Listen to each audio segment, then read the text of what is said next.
మన గోల్, మనకున్నటువంటి గురి పరలోకం పోవడం కాదు. పరలోకం పోవడం మన గురి అయితే యేసుప్రభు ఇంత చేయాల్సిన అవసరం లేదు.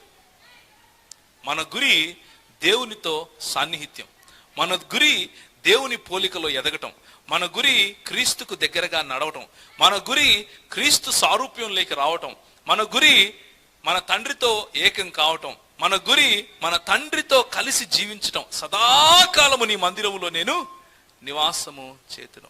సదాకాలము ఏంటి? ఆయన మందిరంలో బంగారం ఉంటుందని పోతామా? తినటానికి పోతామా? యేసుప్రభు ఏమన్నాడు? పరలోక రాజ్యంలో తినడం కాదు, తాగడం కాదు, ఏముంది? Righteousness, peace and joy in the holy ghost. అంటే నీతియు సమాధానమును మరియు ఆత్మయందు ఏమేం గుర్తులేదా? నీతియు సమాధానమును మరియు ఆత్మయందు సంతోషం. అది పరలోకం. పరలోకం అంటే ఏదో ఆడేది భవంతులు ఉంటాయి, ఆడ పెద్ద ఒకటి శామ్యాన వేసి ఉంటారు, వండుతా అంటారు, ఒకటేమైనా పొద్దు నుంచి రాత్రి దాకా తినడమే అని అనుకుంటారు.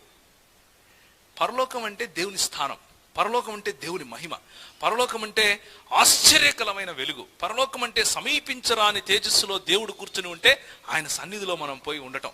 ఆయన ఎంత గొప్ప దేవుడు అంటే చూసే కొద్దీ చూసే కొద్దీ చూసే కొద్దీ అనుభవించే కొద్దీ అనుభవించే కొద్దీ అనుభవించే కొద్దీ మన కళ్ళు చాలవు, మన ముక్కు చాలదు, మన చెవులు చాలవు, మన పంచేంద్రియాలు అంటే దేనితో అయితే మనం తెలుసుకుంటామో విషయాలు, కన్ను, ముక్కు, చెవి, నోరు, స్కిన్, ఇవేవి సరిపోవు.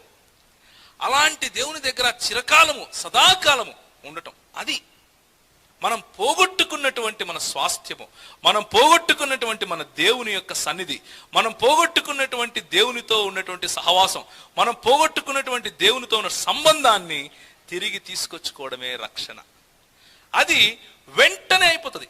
అట్లయిపోతుంది ఎప్పుడైతే మనం యేసు ప్రభు నిజమైన దేవుడు అని నమ్ముతామో, ఎప్పుడైతే యేసు ప్రభు నా కోసం సిలువలో చనిపోయాడు అని నమ్ముతామో, ఎప్పుడైతే దేవుడు ఆయనను మృతులలో నుండి లేపాడు అని నమ్ముతామో, ఎప్పుడైతే యేసు ప్రభు పాదాల దగ్గరికి వచ్చి నేను పాపిని, నా వల్ల కాదు, ఇంకా నేను కష్టపడ్డాను, నేను ఎంత ప్రయత్నం చేయాలో అంత ప్రయత్నం చేశాను, అన్ని మతాలు చూశాను, నా వల్ల కాదు, నువ్వే నాయనా నాకు అని ఏ రోజు అంటామో, చేతులు ఎత్తేస్తామో, ఆ రోజు రక్షణ మొదలు.